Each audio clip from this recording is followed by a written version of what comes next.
Саламатсыз ба, құрметті оқушылар. Менің есімім Жігітов Әлібек Бекжанұлы.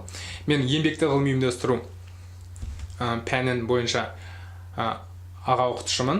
Бүгінгі тақырыбымыз еңбекті ғылыми ұйымдастыруға кіріспе. Ұйымдастыру негізгі мағлұматтар және ұғымдар.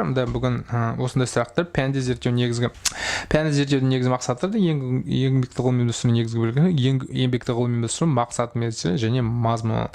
Еңбекті ғылыми ұйымдастыру. Қараңыз, бүгінгі күнде өте маңызды шама еңбекті ғылыми ұйымдастыру атқарады. Себебі адамдар өз денсаулығын сақтау үшін, өз жұмысын дұрыс реттеу үшін еңбекті ғылыми ұйымдастыру талаптарға ие болу керек.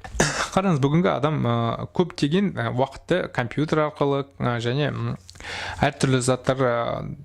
әртүрлі жұмыс орындар заттармен айналысады.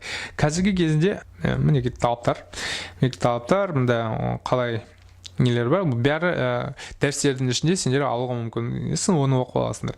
Қазіргі кезінде өте маңызды қалай адам осы ақпараттық технологиямен қарым-қатынасты атқарады екен, соны өте маңызды болып тұр. Мінекей, себебі бұрынғы кезінде біз бүкіл жұмысымыз, негізгі жұмысымыз тақарлық өз қолдармен жасадық. Мінекей, тақарлық білдікте жұмыс атқаратын студенттің суреті. Ал қазіргі кезінде мінекей мынау тамасын негізгі жұмысы бұл жобалау болып тұр. Мұнда видео болуы мүмкін. Яғни осы видеода қалай қазіргі заманда бүкіл технологиялық операциялар тақарлық станок арқылы жасалатын болған. Тақарлық станок арқылы жұмыста біз енді нені қолданбаймыз? Қол жұмысын өте аз қолданамыз. Бүкіл жұмысын біз не арқылы қолданамыз? Қазір еңбек ғылыми ұйымдастыру еңбек бөлімі осындай түрінде болады. Яғни жұмыс атқаратын адам бір бөлігінде осындай қазіргі бөліктермен кейбір кезінде осындай күлкілі нәрсені шығарды.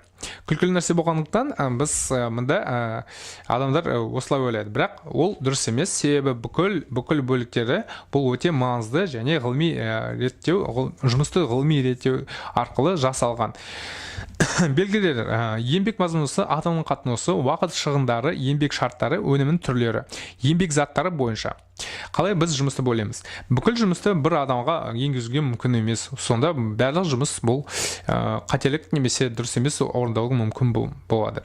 Сол себептен еңбек мазмұны бойынша физикалық және ой еңбегі бөлеміз, шығармашылық және қайта жасауы, қарапайым және күрделі еңбекке бөледі, үш түрге бөлінеді. Еңбек сипаттамасы: қоғамдық еңбек. Бүгінгі кезінде өте маңызды рөлін атқаратын қоғамдық еңбек. Себебі еңбек бұл тәрбиеші жұмыс атқарып, тәрбиеші мақсатымен арналасады және біздің өмірімізге өте пайдаланамыз. Қоғамдық еңбек, содан кейін жеке еңбегі. Жеке еңбегі, яғни өзіңіз жеке қалай жұмыс атқаратын еңбектердің түрлері.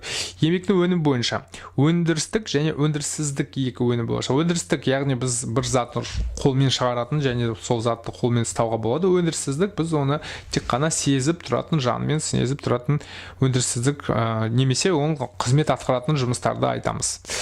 Мінекей, бұл жаңа ғана өнім шығаратын санасы бойынша біз жеке кәсіпкер бөлеміз осындай түрлерге. Жеке кәсіпкер, енді сериялық өндірісі бірінші түрі, ол тарихтан да солай болған. Енді алдымен жеке бәрі бөлінген, содан кейін сериялық өндірісі шықты, яғни кішкене көбейтті, санау шегілген, және ең соңғысы бұл автоматтандырылған заводтардың жаппай өндірісі болып тұр. Жаппай өндірісі қазір түрінде осының роботталған, автоматталған жүйелерге сай болып отыр. Сол себеппен еңбекті ғылыми ұйымдастыру үшін жоғары деңгейде бағдарламалау және компьютер білу қажет болып тұр. Қараңыз, бүгінгі түнде бүкіл жұмыстардың компьютерлалған, автоматталған.